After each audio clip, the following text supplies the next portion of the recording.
오늘도 누군가의 삶의 이야기를 통해 여러분에게 따뜻한 위로와 복음의 감동을 전하겠습니다. 안녕하십니까? 하늘빛 향기 김재원입니다. 네, 안녕하세요. 감미연입니다. 네, 반갑습니다. 창세기에 등장하는 믿음의 인물 에녹은 이 땅에서 하나님과 300년 동안 동행하다가 죽음 없이 들려 올려진 그런 귀한 인물입니다. 이제 우리는 에녹하면 또 다른 분을 떠올리게 됐어요. 그렇죠. 네. 저도 방금 그분을 떠올렸는데요. 네. 뮤지컬 배우에서 트로트 가수로 뮤트로 킹이라는 신조어의 주인공입니다. 맞습니다. 이쯤 되면 여러분들도 다 아실 것 같은데요. 네, 오늘 이분의 삶의 이야기를 듣고 나면 앞으로 더 큰 매력에 빠져들게 되지 않을까 싶은데요. 더 특별히 귀한 건 오늘 이 자리가 방송에서 하는 첫 간증의 자리라고 합니다. 귀한 마음으로 오늘의 초대 손님 모시겠습니다.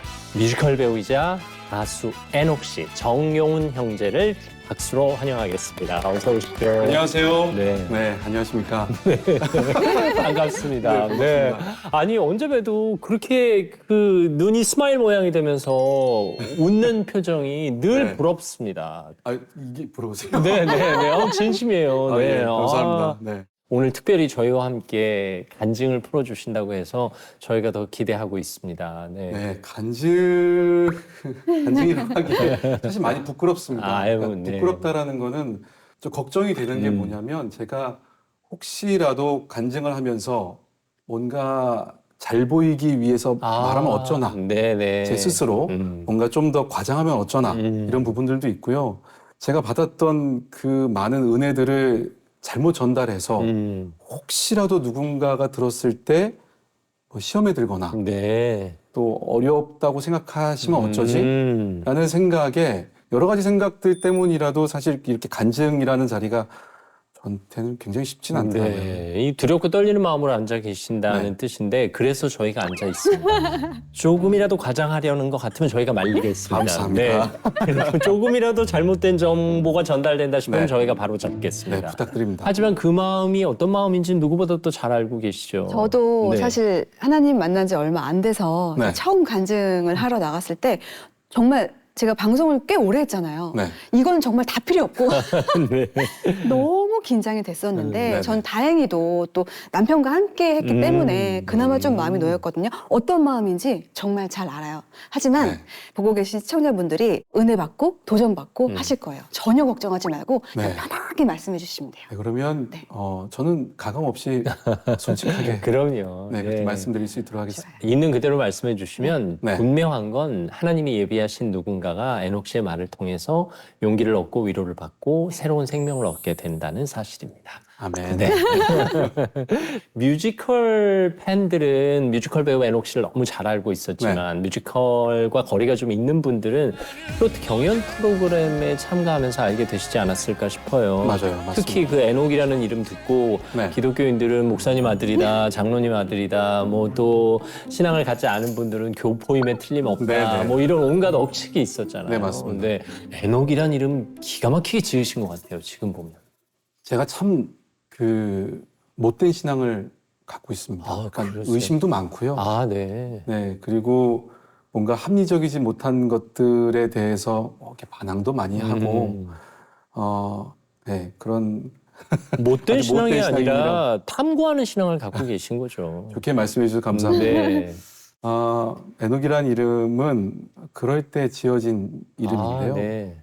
어느 날 목사님께서 에녹에 대한 말씀을 해주시면서 에녹이 300년간 동행했는데 365세를 살았고 네. 65세에 무드셀라를 낳았다. 아. 그 무드셀라라는 이름에는 심판이라는 뜻이 담겨 있다. 아. 실제로 969살을 살고 무드셀라가 죽던 해에 그 노아의 방주 사건이 네네. 일어났다고. 맞습니다. 네, 그 아이의 그 본질에 심판이라는 게 들어있다면 그 아이를 보면서 어떠한 감정으로 이 아이를 보고 기르고 먹이고 성장시켰겠느냐라는 거죠. 그러면서 하셨던 말씀은 하나님의 말씀이 단 하나라도 말씀해 주시면 그 하나는 무조건 지켜진다. 하나님이 때에 하나님의 방법으로 일을 하실 텐데 내가 무언가를 하는 게 아니라 하나님께서 일하시는 거를 당연히 믿고 바라보고 증인으로서 사는 삶, 그게 동행이다라는 네. 말씀을 해주셨었거든요. 말씀 듣고 보니까 에녹에 대한 동행에 관한 새로운 관점이 생기네요. 일단 에녹이 365년을 살았는데 네. 그중에 300년만 하나님과 동행한 거다. 근데 그 동행하게 된 이유가 무드셀라라는 자녀의 이름에 담긴 하나님의 심판의 경고를 마음에 새기고 네. 그 말씀을 순종하는 마음으로 하나님과 동행했다. 이런 네. 얘기네요. 어떻게 그렇게 정리를 잘하시나요? 네네. 아니요. 정말 새로운 관점, 새로운 이해를 했어요. 그 말씀을 들었을 때 제가 그렇게 못된 신앙을 살고 있다가 어떤 계기를 통해서 이건 내가 하는 게 아니라 그냥 하나님께서 하시는 거구나. 그리고 정말 하나님의 때라는 것이 있구나. 이런 거를 인정했던 네. 그런 때였었어요. 이거 하나만큼은 잊고 살지 말아야 되겠다라고 할 때 또 목사님과 같이 얘기 나누면서 이름으로 하면 좋겠다라고 해서 그때부터 제 이름이 이제 에녹이 되었던 거죠. 우리가 뭔가 잊지 말아야 할 일이 있으면 그걸 이름으로 만들어야 되겠군요. 솔직히 정말 부러웠어요. 네, 저는 아직까지는 그렇게 뭐 가명을 생각해 본 적은 없고 네. 저는 에녹이라는 이름이 너무 멋있잖아요. 우선은 네. 듣기에도 그냥 예뻐서 뭔가 하신 줄 알았는데 그런 큰 뜻이 담긴지 정말 몰랐습니다. 사실은 저는 이 이름이 뮤지컬 배우로서 사용될 때도 네. 제가 선교단에서 썼었던 이름인데 그게 그렇게 포스터 나가면서 그 뒤로 쭉 에녹이 됐던 거였는데 활동명이 된 셈이군요. 저는 사실은 숨기고 싶었거든요. 오히려. 예, 뭔가 요한이란 이름, 어. 이런 이름을 갖고 있는 사람이 얼마나 힘든 삶을 살고 있는지 내가 너무 잘 알고 있으니까 네. 좀 숨기고 싶었는데 예, 그렇게 이름이 쓰여지면서 그냥 그 이후로 계속 근데 그게 너무너무 감사했어요. 오히려 네. 지나고 나니까 저한테 정말로 큰 안전장치가 되더라고요. 저 친구는 기독교인이구나. 그래서 제가 뭐 많은 부분을 좀 피해갈 수 있는 부분들도 있었고요. 맞아요. 내가 에녹이란 이름을 지켰더니 에녹이 날 지켜준 셈이네요. 네. 아니요. 반하게 됩니다. 네. 실제로. 맞습니다. 그 믿음은 언제부터 갖게 되신 거예요? 동네마다 여름 성경학교 있잖아요. 그걸 통해서 처음 교회라는 곳을 갔고요. 부모님께서 저를 교회로 데려가셨었고요. 네. 그때가 초등학교 때였고, 그리고 본격적으로 제가 제 발로 교회를 갔었던 거는 고등학생 때였습니다. 제가 중창단을 했었는데 그 중창단은 기독교 중창단이 아니었음에도 불구하고 중창단 친구들이 지금도 한 명은 목사님이고요. 네. 한 명은 신부님이에요. 그 정도로. 그 안에 있다 보니까 네. 자연스럽게 교회 문화라는 것이 너무 좋아서 하나님을 진짜로 알고 싶었습니다. 그런데 제가 지금 이제 목사님이 된 그 친구에게 한동대라는 곳을 소개를 받았어요. 네. 근데 그 친구는 한동대를 안 갔는데 네. 저는 이제 그 얘기를 듣고 찾아보고 난 다음에 가슴이 두근두근 거리더라고요. 그 정도로. 그래서 그냥 그 학교를 지원해서 학교를 갔죠. 근데 갔을 때 저는 이제 아직도 넌 크리스찬의 입장이었던 거예요. 그러니까 본인은 스스로 느끼는 정체성은. 네. 아무리 제가 교회 문화에 조금 익숙해져 있더라도 낯선 부분들이 너무 많더라고요. 왜 아니겠어요. 그 당시에 한동대학교는 말 그대로 하나님의 대학이고 물론 네. 지금도 그렇습니다만 거의 신학을 결심할 만한 친구들이 가는 학교였잖아요. 네. 심지어는 제가 이런 것도 기억이 납니다.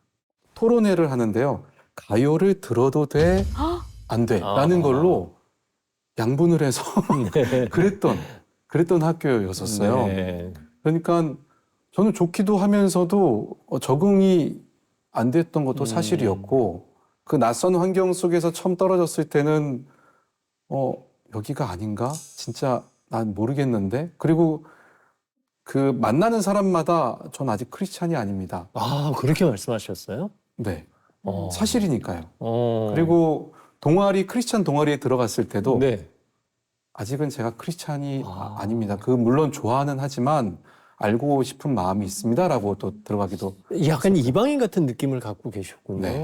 그래서 정말 많은 분들이 저한테 이제 복음에 대해서도 말씀해 주시고 뭐 성경 공부도 하고 네. 그럼에도 불구하고 처음에 학교에 들어갔을 때는 그 신앙이라는 걸 갖기가 굉장히 어려웠었죠. 근데 그게 가랑비에 옷 젖듯이 뭔가를 하나를 배우고 알고 깨닫기까지가 정말 오래 걸리는데 네. 그거를 정말 하나씩 이렇게 배우고 저를 가르쳐 주셨던 것 같아요. 그래서 결국에는 그 한동에서의 생활 속에서 하나님을 인정할 수밖에 없습니다. 라는 거를 하게 되었죠. 그럼에도 불구하고 반감이나 저항감을 갖고 학교 생활을 하시진 않았을 것 같아요. 그렇죠. 탐구만 하시는 것 같아요. 때때로 저항을 했죠. 아, 그래요? 네, 네. 어떤 저항인가요? 예를 들면은, 그러니까 그렇게 어디 가서도 당당하게 전 넌 크리스찬입니다. 아직이라는 네. 거를 그냥 숨겨서 얘기할 법도 한데. 그렇죠. 예, 그리고 기도하다가 음. 방언이 터지고 네, 네. 이랬을 때, 왜 거짓말로 방언을 하지라는 말을 제가 서스럼 없이 한 적도 있었고요. 마치 만들어낸 것처럼. 네. 네. 굉장히 무례한 얘기일 네. 수도 있는데요. 뭐 그런 적도 있었고요. 너무 많아요. 그러면 학교 생활을 할 때 그런 하기 싫은데 억지로 해야 됐던 것들도 혹시 있나요?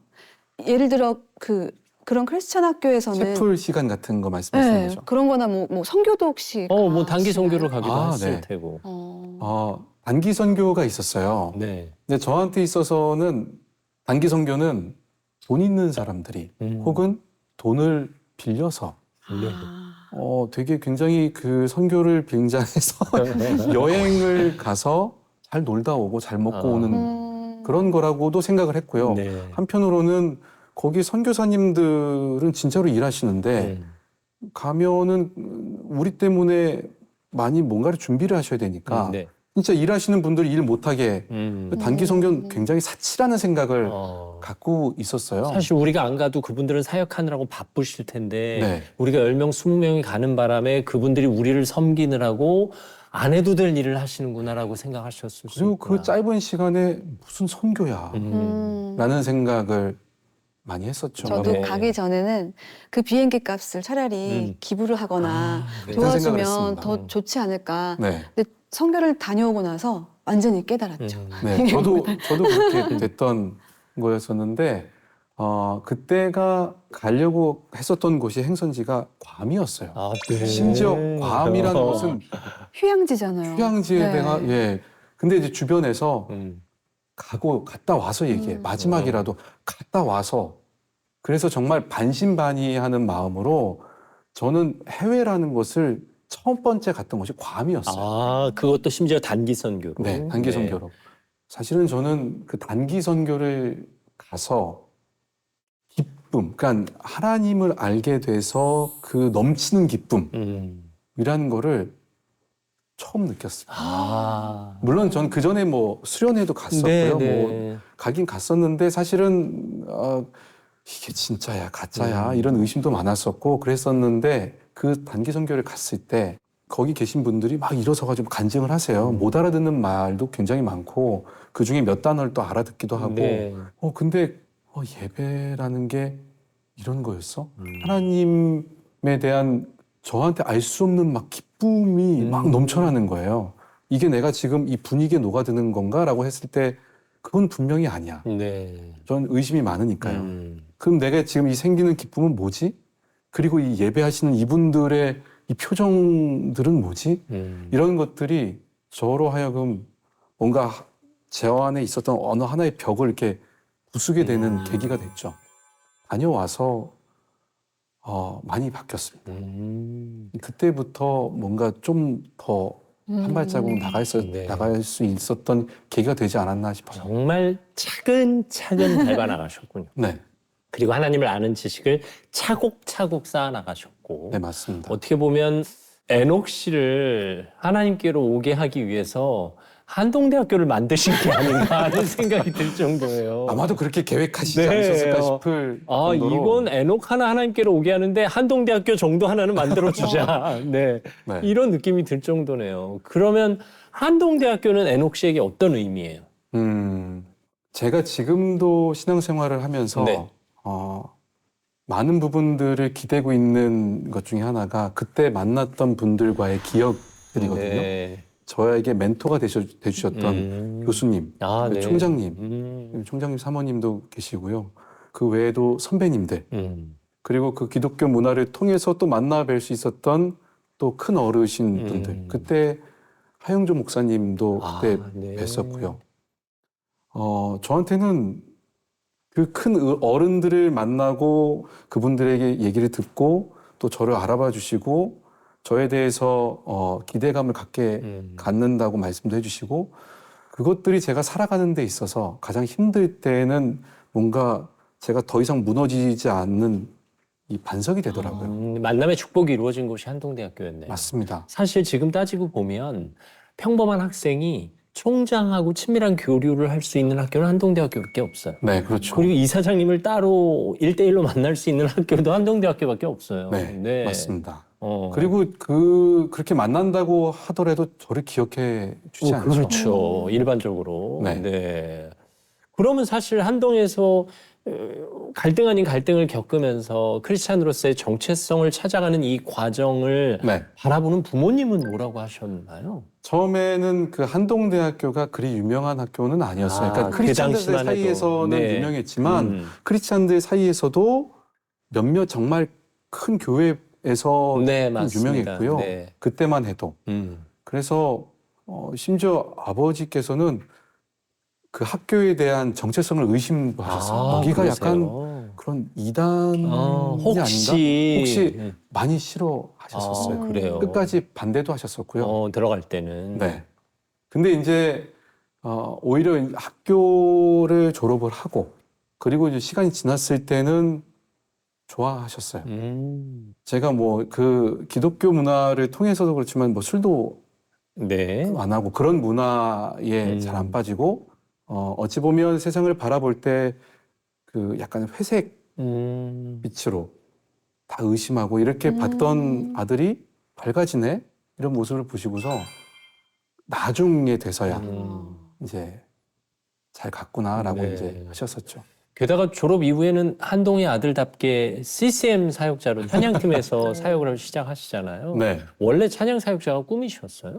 아니요. 본래는 졸업하고 CF 프로덕션을 가기로 되어 있었어요. 네. 그리고 그 전에 학창 시절에서도 그 CF 프로덕션에 있어서 거기서 조연출을 했었고 뭐 뮤직비디오도 찍고 네. 그래서 당연히 저는 이제 그런 연출 쪽으로 갈 거라고 생각을 했었죠.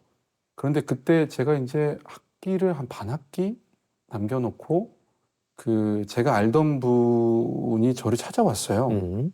우리가 어떤 단체를 만들려고 하는데 하나님께서 널 부르셨다. 나는 이해할 수 없지만 부르셨으니까 너가 결정해. 이렇게 오, 했던 심지어. 거예요. 그래서 사실은 저는 그거를 잊어버리고 있었는데 네.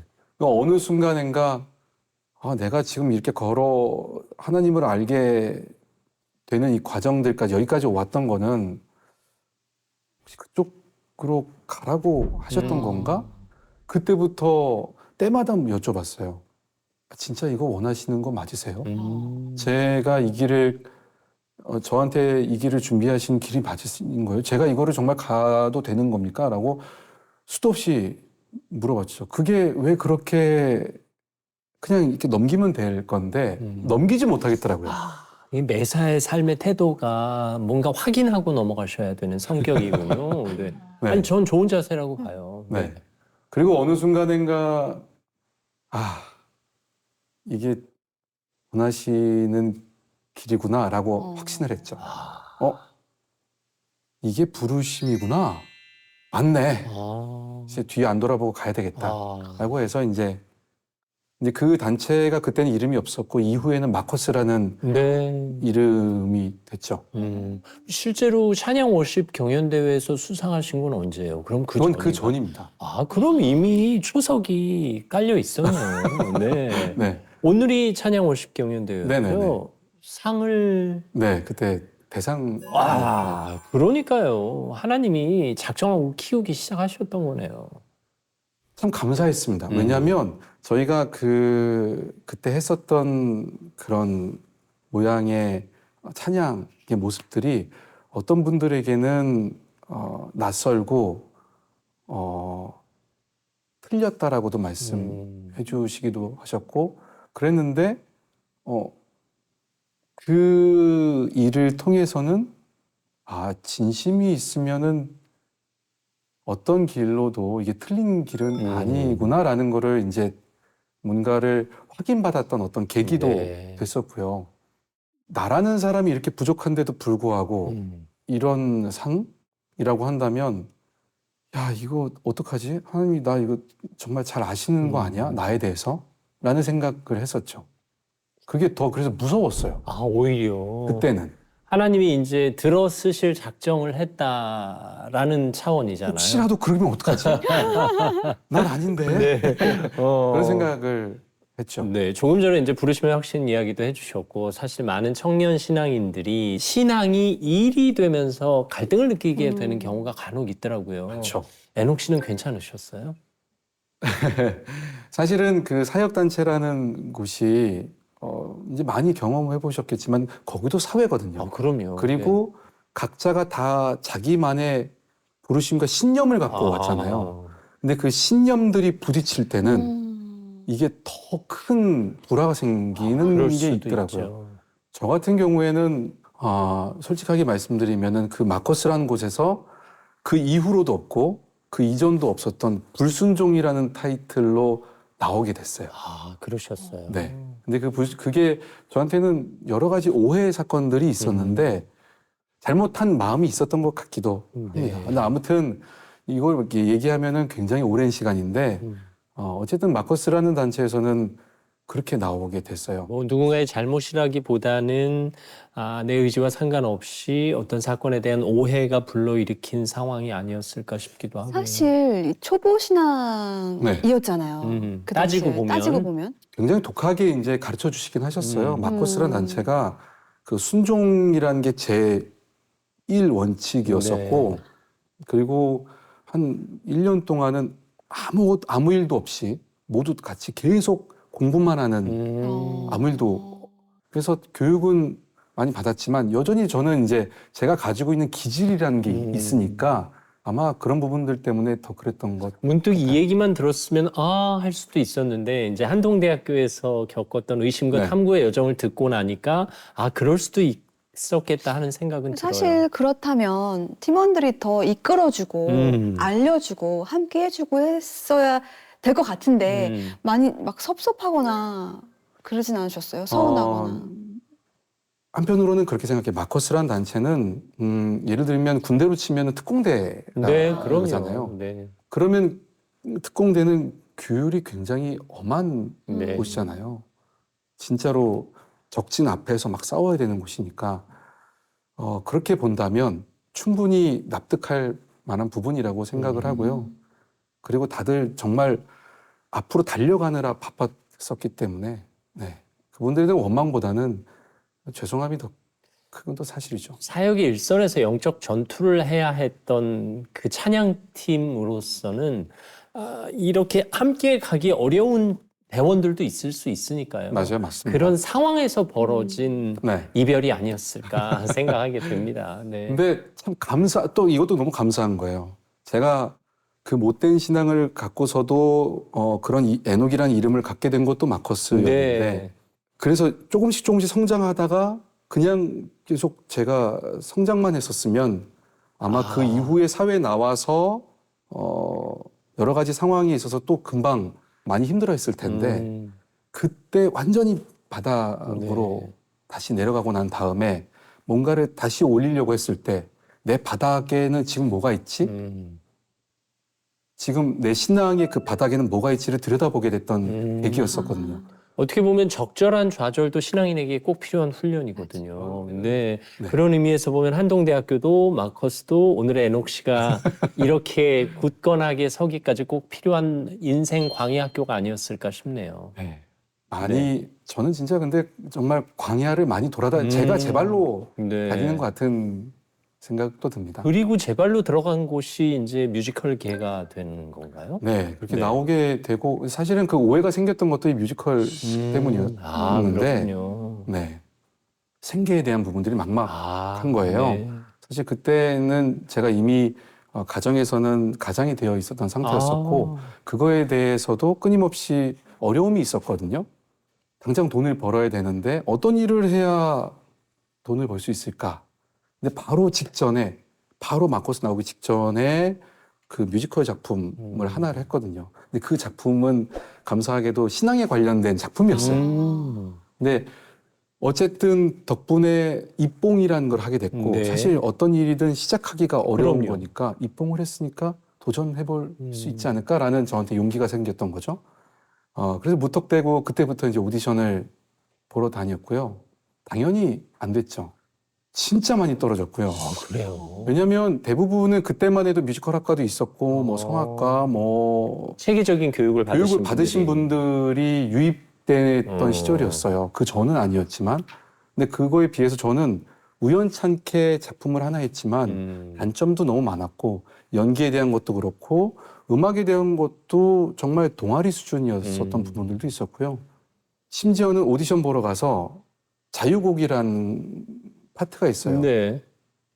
아는 곡이 없으니까 찬양곡을. 찬양. 뮤지컬 넘버를 안 하고. 네, 심지어 넥타이 메고. 어.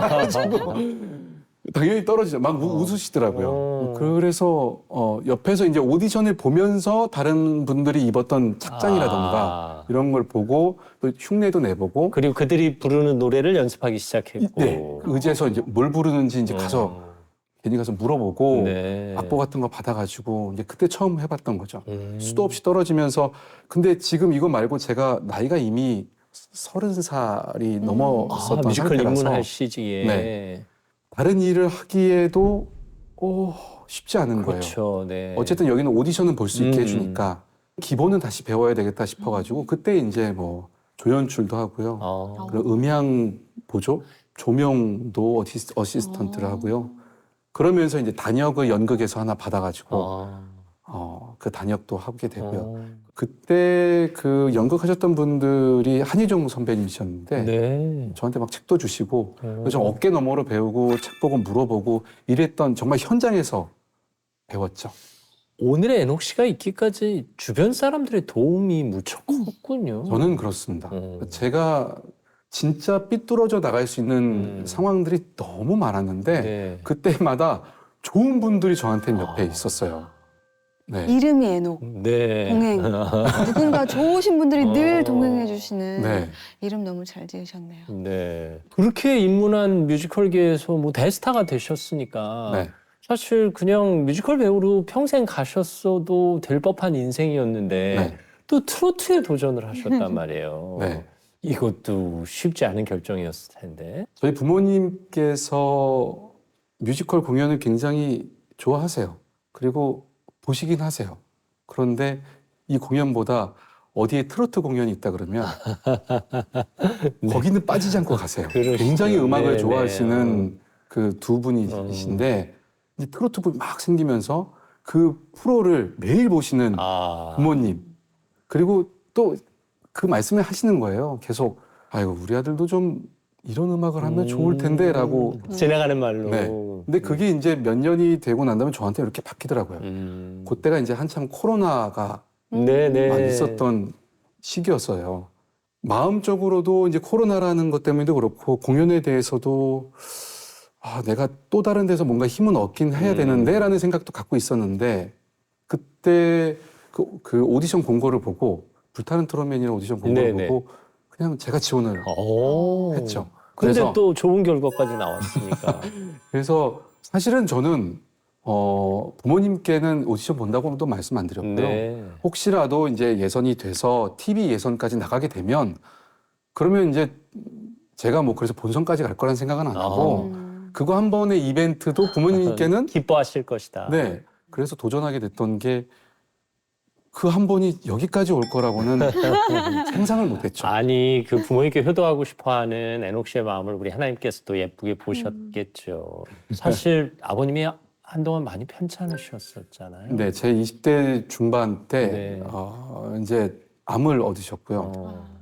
이제 위암이셨는데 이제 다른 장기까지 이제 퍼져서 말기가 되고 저희는 사실 임종 예배까지 드렸었어요. 그래요. 근데 그날 이제 정말로 쓰러지셨고 급하게 수술을 하셨죠. 그래서 의사 선생님도 길어야 한두 달. 그래요. 네, 일단은 수술을 할 텐데 일단은 그렇게 알고 있으라고 하셨는데 아버님께서 사셨죠. 신앙이 있어서 저한테는 이 체험이 굉장히 컸거든요. 아버지가 얼마나 힘들게 병치레를 하셨고 본인께서 이 병을 이겨내시려고 하신 거 아는데 과연 은혜 없이 이게 가능했던 일인가라는 저는 생각을 해요. 그 아버지의 일이 있으면서 사실 가세도 많이 기울었고요. 집도 큰일 날 뻔해서 다 뿔뿔이 흩어질 뻔도 했었고요. 근데 그 와중에 이제 저는 마커스라는 단체에 네. 있었고요. 그래서 그 과정이 있었는데 어느 순간인가 아버님께서 돌아가시지 않으셨고 병을 점점 이겨내시고 가족이 흩어지지 않고 한 하나가 곳에 되고. 있었고 저도 돈을 조금씩 신기하게도 당장 다음 달에 생활비가 없을 때는 제게 아르바이트라는 거가 중간중간에 생기더라고요. 작은 일자리들이 네. 들어오는 거예요. 그래서 그 일을 해서 사실 그래서 이거는 내가 노력해서 된 거가 아닌데 그렇다고 내가 좋은 일을 해서 그에 대한 대가를 받는 게 아닌데 이건 진짜 그냥 선물인데 어떻게 인정 안 할 수 있나? 라는 거에 대한 이름이 에녹이거든요. 그러네요. 겉으로 보기엔 에녹 씨가 귀하게 자란 아주 잘 자란 귀공자 스타일이잖아요. 근데 어떻게 보면 격동의 20대를 보내셨던 거예요. 네. 근데 그 격동의 20대에 항상 하나님의 섬세한 손길이 곳곳에서 에녹 씨의 삶을 인도하고 계셨던 거군요. 그때는 불만투성이었는데요. 돌이켜서 보니 돌아서서 이제 여기까지 어느 정도 와서 돌아보니까 이것도 하나님께서 인도하셨던 거구나. 또 어느 순간 가서 돌아보면 내가 여기까지 왔던 것도 이것도 은혜구나. 맞아요. 그거를 뒤늦게 알아요. 사실 그 순간순간에 알고 감사를 해야 되는데 그건 쉽지 않죠. 제가 그러진 아유, 그건 쉽지 않아요. 사실 이 영상을 보고 계신 많은 분들이 지금 고난의 한가운데 계시다면 네. 에녹 씨의 이 이야기를 듣고 그래 나도 이 순간을 견디고 넘기고 간절하게 벗어나면 하나님의 은혜였음을 느낄 수 있겠구나 하는 계기가 될 거예요. 그래서 큰 위로를 그럴 받으실 수 거예요. 있었으면 너무 좋겠습니다. 그러면 에녹 씨가 거쳐온 인생의 광야 학교를 돌이켜 보면 네. 에녹 씨가 만난 하나님은 어떤 하나님이세요? 이 질문 너무 어렵습니다. 네. 너무 어려운데 사실 에녹 씨 같은 성격엔 하나님은 어떤 분이다라고 특정 수식어로 정의 내리기가 힘들죠. 맞습니다. 네네. 하나님을 한 단어로 정의할 수 없죠. 네. 네. 정확하세요. 정확하신데 제가 딴 것보다 이거는 확실하다라고 생각하는 게 생각을 하다가 최근이에요. 최근에 저도 이제 제가 할 수 있는 일들을 이만큼 하면서 네. 가끔 지친다고 생각을 하거든요. 그럼요. 버겁다라는 생각을 하는데 아니 하나님 버겁지 않으세요? 라는 생각이 들더라고요. 아니 나 같은 사람이 하나님의 자녀라고 하는 사람 중에 이렇게 반항기도 많고 못되고 이 사람도 하나하나 가르치시고 삶에 하나하나 이렇게 뭔가를 심어주시고 안 힘드세요? 워커홀릭이세요? 하나님은 내가 얼마나 버거우실까 하는 생각을 하신 거군요. 네, 아니 너무 힘드실 것 같은 거예요. 언제 쉬시냐고요? 도대체 당최 그렇죠. 안 쉬시나? 물론 우리 가늠할 수 없을 정도의 어떤 분이시겠지만 오죽하면 우리를 눈동자와 같이 지켜주신다고 하겠어요. 네. 제가 살면서 딴 것보다 잊지 말아야 될 건 하나님께서 하시는 일, 나는 증인된 삶이구나. 그리고 또 하나는 감사한 거구나 라는 거거든요. 어디 가서도 제가 한때는 그래서 어떤 분에게 사인해 드릴 때는 감사에 대한 글귀만 계속 썼던 기억이 나요. 네. 지금도 제가 살면서 힘들 때도 그렇고 잊지 말아야지. 나 진짜 감사한 거잖아. 라는 거는 제 바닥에 있는 어떤 기준이 되는 것 같습니다. 네. 감면 씨는 어떠셨어요? 제가 하나님을 만나고 나서 다시 태어났다고 이야기를 많이 해요. 네. 근데 그 중에 제일 감사한 게 이 감사를 알았다는 거. 그 전에는 삶이 그냥 힘들기만 하고 감사하지 않았었거든요. 근데 하나님 만나고 나서 그냥 작은 거 하나도 너무 감사하니까 그게 저의 생활의 그 원동력이 되고 네. 그게 힘이 되거든요. 그래서 오늘 그 이야기 나눠주셔서 너무너무 감사했고 감사가 넘치네요. 맞습니다. 우리의 삶은 감사로 가득 찰 그쵸, 수밖에 없는 맞아요. 거죠. 네. 근데 이대로 보내드리기가 조금 너무 아쉬워서 네. 혹시 찬양을 한 곡 부탁드려도 될까요? 준비해봤습니다. 어떤 노래 준비하셨어요? 소원이라는 찬양인데요. 제가 대학교 때 이 곡을 듣고 부르면서 한참 울었던 기억이 있어요. 그리고 내가 나중에 어디 가서 크리스찬으로서 살다가 고백하고 간증하는 때가 오게 되면 노래를 부르게 되면 꼭 이 찬양 하고 싶다 라고 마음을 먹었는데요. 네. 여기서 부르게 됩니다. 너무너무 소중하네요.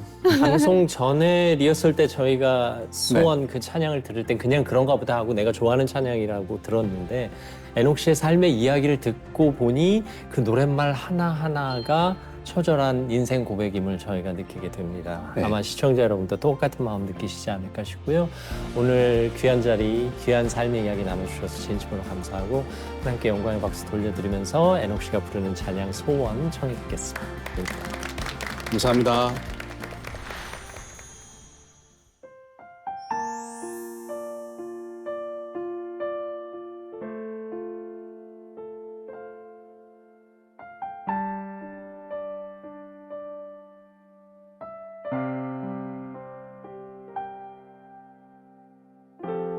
삶의 작은 일에도 그 마음을 알기 원하네.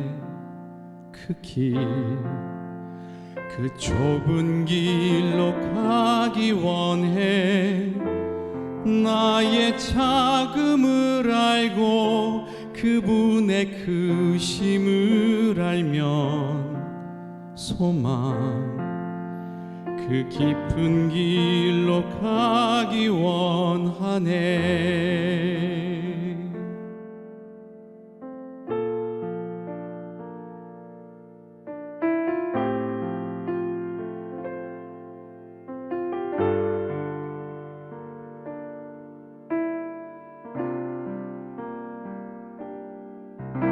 저 높이 솟은 산이 되기보다 여기 오름직한 동산이 되기. 내 가는 길만 비추기보다는 누군가의 길을 비춰준다면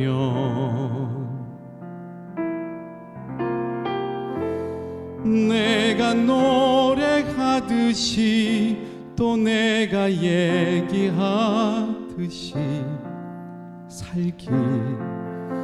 난 그렇게 죽기 원하네. 삶의 한 절이라도 그분을 담기 원하네. 사랑 그 높은 길로 가기 원하네.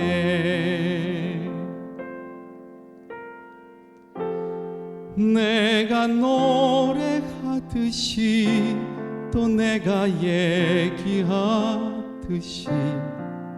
살길. 난 그렇게 죽기 원하네. 삶의 한 절이라도 그분을 담기 원하네. 사랑 그 높은 길로 가기 원하네. 그 좁은 길로 가기 원하네.